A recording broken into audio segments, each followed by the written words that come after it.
But here's my question. Neither Jew nor Greek, that's only two different nationalities.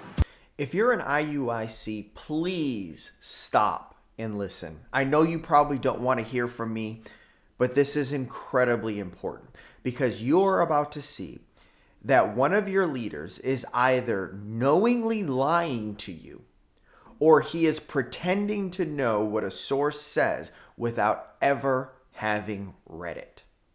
So the question comes up, Galatians 3:28, Jew and Greek. He presents it as simply two races. But if he's read the Zondervan Compact Bible Dictionary, when it says the word Greek, he knows that that's not just about two races. In fact, his own comments give away that he knows it's not about two races. Why? Well, he says, as we go forward, that according to the Zondervan Compact Bible Dictionary, Greek in the Bible means Hellenized Jews. Well, that's not what it means according to the Zondervan Compact Bible Dictionary, but by that admission or that argument, he admits that it's not just referring to two races. But let's go into the Zondervan Compact Bible Dictionary and let's see what it actually says about the meaning of Greek.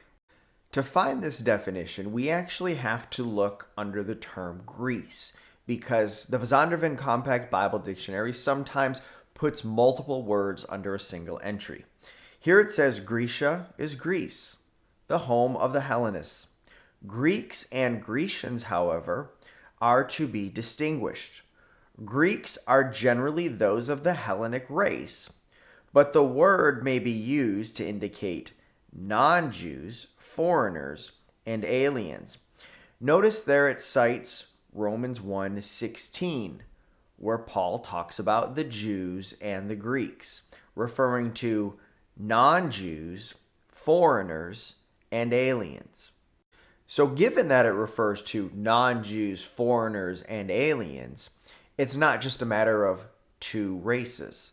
It's in fact a matter of Jews and non-Jews. Now, you may object and say, well, Jews, that's just the Southern Kingdom.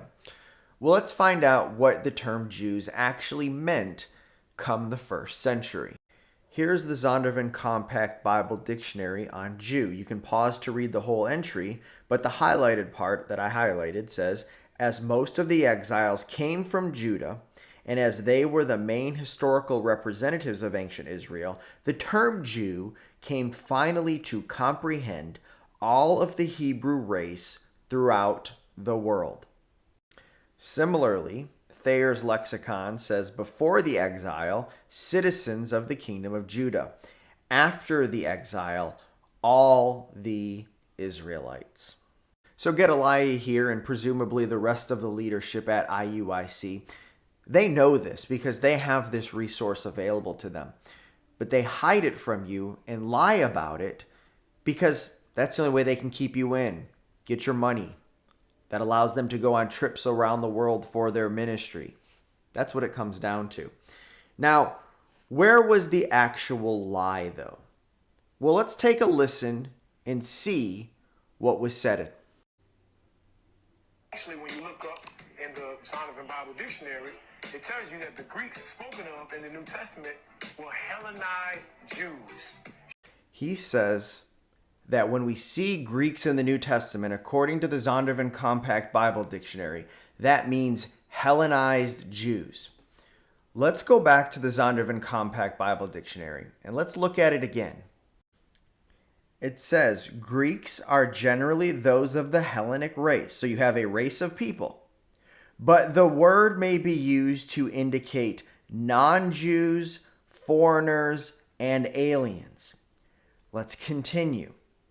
Grecians were Greek-speaking Jews, folk of the dispersion from areas predominantly Greek. And notice it cites Acts 6:1. Acts 6:1, the word translated by the King James Version as Grecian, is the word Hellenistes in Greek. This word means Hellenized Jews.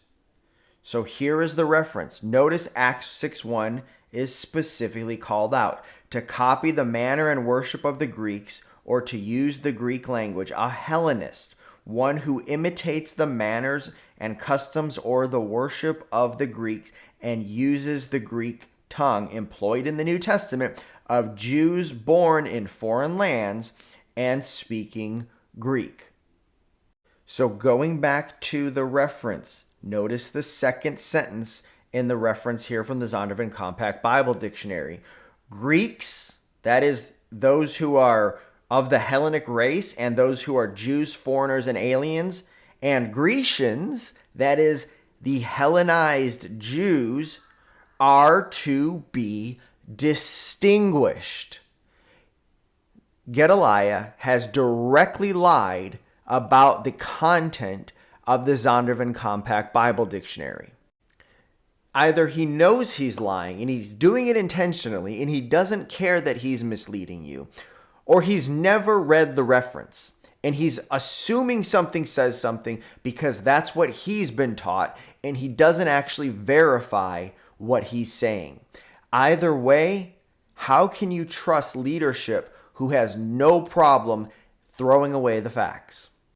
Now, having said that, he does try to exegete somewhat the text in Galatians chapter 3, and he supposes that this refers to Israelites only because it refers to them having the law. Well, this is not the case, and here again, he doesn't understand the history and the historical context and the overall greater context of Galatians to really understand what's going on. So let's look a little bit first at Galatians.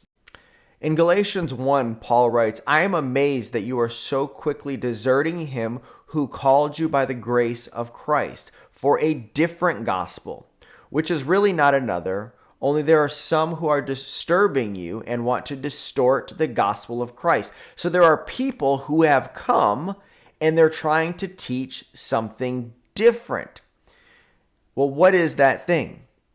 Here in Galatians 6:12, those who desire to make a good showing in the flesh try to compel you to be circumcised, simply so that they will not be persecuted for the cross of Christ. For those who are circumcised do not even keep the law themselves, but they desire to have you circumcised so that they may boast in your flesh. Judaizers had come to Galatia, convincing them that they had to keep the law, including circumcision. This was a known thing for Gentiles who wanted to convert to Judaism.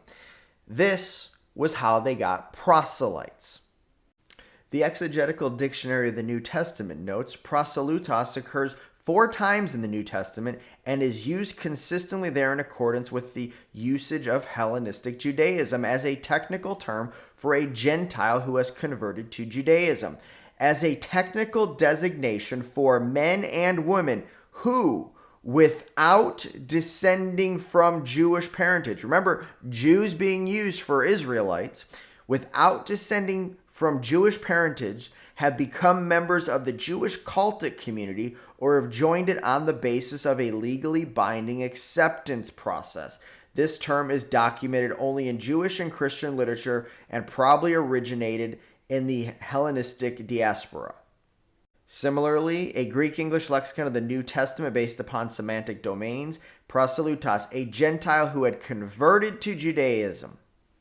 And this is what God is talking about in Isaiah 56:3-6. Let not the foreigner who has joined himself to the Lord say, the Lord will surely separate me from his people. Also, the foreigners who join themselves to the Lord to minister to him and to love the name of the Lord, to be his servants, everyone who keeps from profaning the Sabbath and holds fast my covenant. What did those ones have to do? According to Exodus 12:48, they had to be circumcised. That was the first step in adopting the whole law and living according to it. So when Paul says that the law was a tutor to lead us to Christ, that's because it was. The Galatians were putting themselves under the law, essentially becoming proselytes, and yet it wasn't necessary. It was the tutor. It wasn't where they actually were, which was under grace. So Gedaliah does not understand this text. He is misrepresenting the Zondervan Compact Bible Dictionary, And intentionally or not, he is lying to you.